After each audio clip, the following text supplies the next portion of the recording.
Hello and welcome to Good Morning Thailand. Today we'll be talking about some of the news topics from across the country. Starting with our first story today, Thailand's former Prime Minister Thaksin is facing fresh charges under the Lèse Majesté laws. Thai police have charged former Prime Minister Thaksin Shinawatra with insulting the monarchy based on the comments from a 2015 interview in South Korea. This comes as Thaksin, a billionaire who was twice Prime Minister before being ousted in 2006 coup, returned from self-exile and was jailed on corruption charges. The complaint was filed by the military government that overthrew Thaksin's sister government in 2014. Despite Thaksin's claims of loyalty to the monarchy and his request for fair treatment, he now faces potential prosecution under Thailand's strict Lèse Majesté laws, which carry severe penalties for perceived insults to the monarchy. This law has been increasingly used against political figures and dissenters, especially since pro-democracy protests in 2020. Thaksin's recent return to Thailand and the subsequent reduction of his jail sentence amid his party's controversial return to power have fueled speculation about political maneuvering. Thaksin remains a polarizing figure celebrated for his populist policies, but opposed by the royalist and pro-military establishment. Yeah, I mean, coming back after all those years, like obviously there was some wheeling and dealing for his special treatment and things like that, but now they're drumming up fresh charges against him from a 2015 interview, right? Like, I'm sure there's a big backlog of stuff they can go back and find. So it seems like his troubles aren't over. And he's got his own private jail in the hospital because he's got a lot of health problems, long-lasting health problems, apparently. Yeah. That's, well, I hope he's getting better. Yeah. He was fine on the way coming here. It's just when he got here, he got sick. It happens. I mean, if you start facing all these charges, I would start to feel unwell myself, too. Sure. But anyways, we'll see what happens there. All right, well, anyways, on to our next story. So a very violent altercation on one of Thailand's most famous islands ended in near tragedy. British backpacker Hugo Mooney from Bristol suffered a near-fatal injury after being stabbed in the neck with a jagged beer bottle by one Eleron alias during a brawl at Bamboo Bar in Koh Phangan. The incident occurred on January 28th around 11:30 p.m. amidst Mooney trying to protect a female friend from alias's unwanted advances. A Canadian doctor was present at the scene, provided crucial first aid, saving Mooney's life. Now, after the attack, Mooney was hospitalized and began recovery, while Alias was arrested but later released on bail. Mooney, who had tried to intervene when he noticed Alias's inappropriate behavior towards women, expressed frustration and fear over the handling of the case, including being coerced into a settlement during his police statement. The local police have assured that the investigation will continue in accordance with the law, amidst concerns of possible legal maneuvering and Mooney's ongoing recovery from his injuries. That was horrifying. This guy was just trying to protect a girl at a bar. Homie shattered a glass bottle, stabbed him in the neck, and this guy was just trying to be a good Samaritan and do the right thing.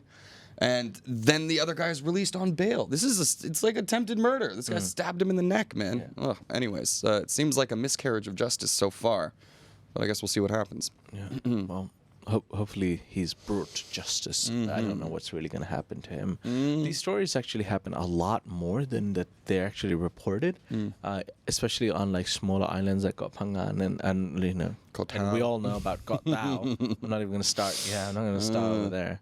At least, yeah. It's it can be scary, but this one's going viral right now, so we'll see what happens. All right, well, we're going to move on to our next story, which takes us back to politics. This story is regarding PITA and the Move Forward Party are under threat of dissolution. Thailand's Move Forward Party, which emerged as the leading party in the last year's general election, is under threat of being disbanded following a constitutional court ruling against its pledge to amend the Royal Defamation Law, Article 112 of the Criminal Code. This law, criticized for its severe penalties and use as a political tool, is at the heart of the controversy surrounding the MFP. Following the court's decision, multiple complaints seeking the party's dissolution and lifetime bans for its lawmakers have been filed, citing the party's stance on reforming the Lèse Majesté law. The situation unfolds 9 months after the MFP's electoral victory, which was stymied by the military-installed Senate's refusal to endorse its leader Pitalim Jadonrat as Prime Minister, reflecting the deep-rooted influence of Thailand's royalist conservative elite. The potential dissolution of the MFP echoes the fate of the Future Forward Party, a precursor reformist party which was dissolved 5 years prior, leading to significant political unrest. Some experts suggest which keeping the MFP half dead may be preferable to dissolution, which could trigger further political instability. I think that's an interesting concept, keeping MFP half dead rather than dissolving it completely, because, they saw what happened last time it dissolved completely. Big protests, and then the formation of a new political party that was essentially the same thing as before. Yeah. So they've definitely done a lot to try to kneecap Pita and his political party, but I think, the people spoke. They voted for him. So if you're going to be going against him, you're really going to be going against the will of the general population. Well, I guess we'll see again. Les Majest, big in the news today. All right, on to our next story. So there is a new bill that's been sent to the Prime Minister's office that could see the end of recreational use of cannabis in Thailand. So Thailand's health ministry, led by Prime Minister Chonan, plans to seek approval from Prime Minister Srettha Thavisin's cabinet a draft bill to ban recreational cannabis use, marking a significant shift from the country's previous policy. This move comes after Thailand, under a previous administration, became the first Asian country to decriminalize cannabis in mid-2022, leading to the opening of thousands of cannabis-related shops. The proposed legislation aims to limit cannabis use strictly to medical and health-related purposes, aligning with Srettha's campaign pledge before the May 2023 election to curb recreational consumption due to addiction concerns. This initiative reflects a U-turn from the landmark legislation enacted last year, emphasizing the government's intention to quickly enact these amendments. What? No. It was, I guess they let the barn doors were open and they let all the horses out very quickly. But now trying to corral them all back in, it's going to be really difficult to see what this policy looks like as it unfolds. And not only that, thousands of shops opening up around the country. That's propping up a lot of the commercial real estate market. It's gonna annoy a lot of business owners and a lot of people who are quite, who started making a living because of these opportunities provided by the government.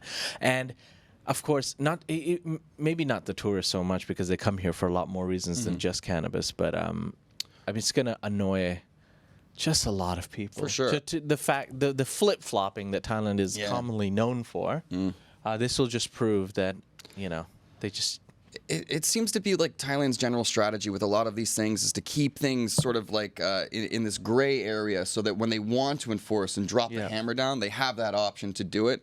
But in the meantime, most of the time, that hammer's not dropping. So it's going to be, we'll see what happens, because first the bill has to pass, then they have to enforce it. True.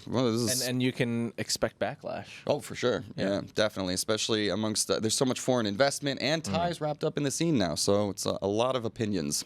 A lot of opinions. All right. Well, we're going to move on to our next story, which is some great news if you like holidays. Songkran extension. The government has announced plans for a much longer celebration than usual. The Thai government, following UNESCO's recognition of the Songkran Festival as an intangible cultural heritage of humanity, has announced plans to organize World Songkran Festival activities throughout the country. This initiative aims to promote the festival's rich cultural traditions across all 76 provinces and 50 districts of Bangkok, highlighting activities such as offering alms to monks, paying respects to elders, and engaging in cultural performances and water splashing festivities. The announcement underscores the government's effort to celebrate Songkran, the traditional Thai New Year observed from April 13 to 15, on a global scale, following a successful application submitted by the government of Prayut Chan-o-cha to UNESCO in March 2020. This global recognition not only celebrates but also aims to preserve the festival's cultural significance and practices. Great news for people going on holiday. Extremely bad news for businesses trying to operate a business. I mean, it's a long Songkran, man. I don't know how this is going to go. In general, everybody only works 10 or 12 days. Counting all the weekends, plus the day offs you get for April, and the other public holidays. I think on average, people only work 12 days in April, 12 to 15 days. That's wild. Legally, 12 to 15 days. I like a little time off. Might have some Songkran holiday. Yeah, Thailand's just going for just go for a month-long hiatus. Just shut the country down. Use your sick days, fill in the gaps. You'll be good. Because even most shop owners, like 7-Eleven will be open, but most shop owners, they go back to their own province and go to visit their family, and the country kind of shuts down. Yeah, in a bit. But again, I guess the whole point of this is to try to make a bigger push for more international recognition of the holiday. Like, Chinese New Year is huge all over the world now. Things like Holi, the Indian festival, is also pretty big. So why not Songkran? I think it's safer probably than holy too. It's just water, none of that None of the powdery powder stuff. in your eyes. Exactly. Well, some people do. Anyways, so good news for that. And hopefully this Songkran, you all can take a trip to the land down under. Land of smiles. Land of smiles, I mean. Land of smiles. That's it, ladies and gentlemen. Those are some of the stories from across Thailand today. There's more stories, of course, on thethaiger.com. We'll see you live again tomorrow morning. Until then, see you. Take care. Bye-bye.